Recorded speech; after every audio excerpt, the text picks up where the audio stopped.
Welcome to the video tutorial for Gamestorming, the card game where you brainstorm about game design. This video will introduce the basic play. Gamestorming focuses on exercising your creative muscles. As you play, you and your partners will be generating dozens of ideas about what a game might allow the player to do. You won't be developing a story, or art, or computer code. You'll be focusing on the interactive mechanics of the game. These interactive elements are the heart of what makes a game a game. This is an exercise in creativity, and part of being creative is taking risks. Trying lots of things, knowing that some of them are not going to work out. Embrace this as you play. Don't worry if every idea does not seem like a masterpiece. The important thing is to practice generating lots of ideas. To play Gamestorming, you will need 3 to 5 players, a deck of cards, and some way of tracking points. Tokens, pennies, or pen and paper will work fine.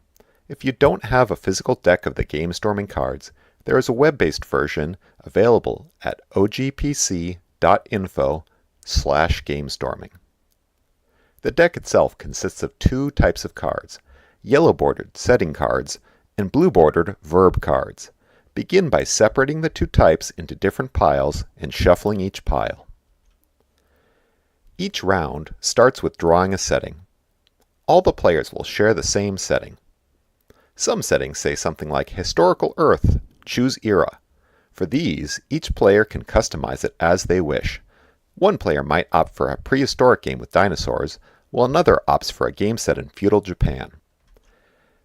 After that, deal 4 of the blue verb cards to each player. Each player will use their verbs to try and come up with some ideas for things a player might do in a game based in the setting. Each player needs to pick 2 of the cards that they're going to focus on. Here, I decide I'm going to use Remember and Collect. The other 2 cards I will set aside. With the 2 cards that I chose, I need to come up with 3 important things.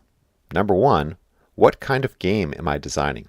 Is it a puzzle game, a platformer like Mario, a sim? Number 2, what object or character is the player going to be controlling? Don't worry about a complex backstory. We just need to know who or what the player can control.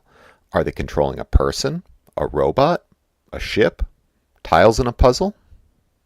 Third, and most importantly, how does the player do the 2 verbs?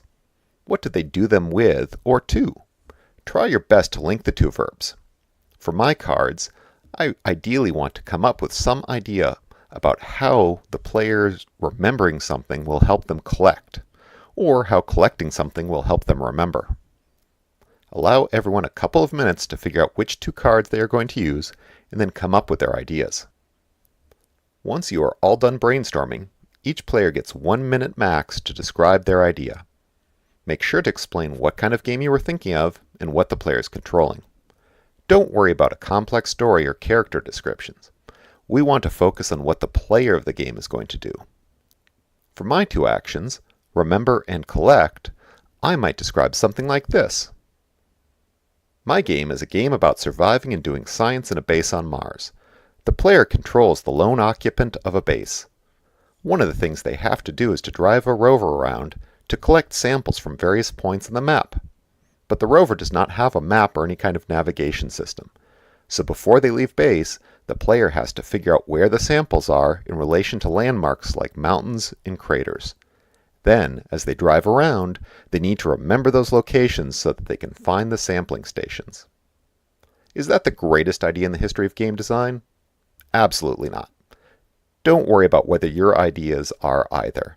The important thing is to practice being creative, coming up with ideas, and sharing them.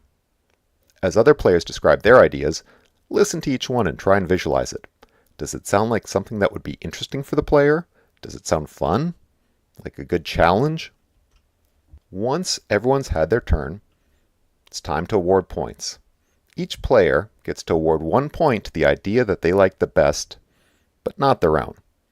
So, I liked player 2's idea.